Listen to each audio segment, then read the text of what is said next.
Kiitos haasteesta, Valepa. Vastaamme haasteeseen kansainvälisellä hiihtokilpailulla. Varo niin. Yes. You're up. Oh my goodness! You are in.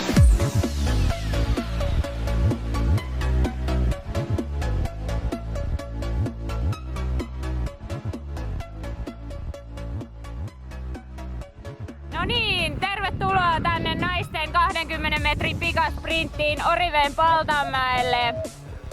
Esitellään päivän kilpailijat. Ensimmäisellä radalla meillä on Yhdysvaltain edustaja Malina Terrell. Kommentaattori Evelina Smolander, mitä sanottavaa hänestä? Kaatuu lähes aina. Okei, kakkosradalla meillä on Yhdysvaltain toinen edustaja Janisa Johnson. Osaa lähes kaiken, pomppu on kova. Kolmosradalla meillä on Iso-Britannian edustaja Michelle Daniels, erittäin pitkäraajainen hiihtäjä. Kyllä, ja kuulemma kuuluu Britannian salibändimaajoukkueeseen, ainakin omasta mielestään. Kyllä, sitten nelosradalla Siilijärven Toivo, Nippe, Niina, Ylönen.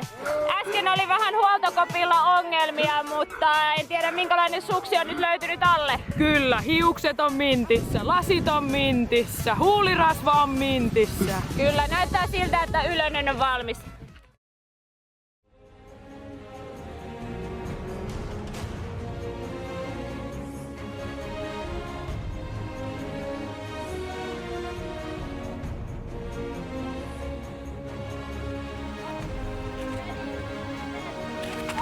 No niin, ja näin saadaan naisten sprintti käyntiin. Oi, siellä on ensimmäinen kilpailija maassa. Suomalainen kovalainen kaatuu.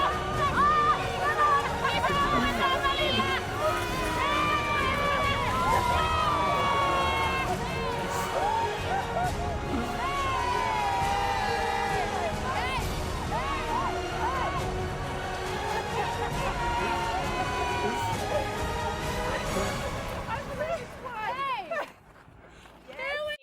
Jännittävä kilpailu on saatu päätökseen. Voitto meni tällä kertaa Yhdysvaltoihin Malina Terrellille. Ja haaste lähtee iskuvolleen miesjoukkueelle.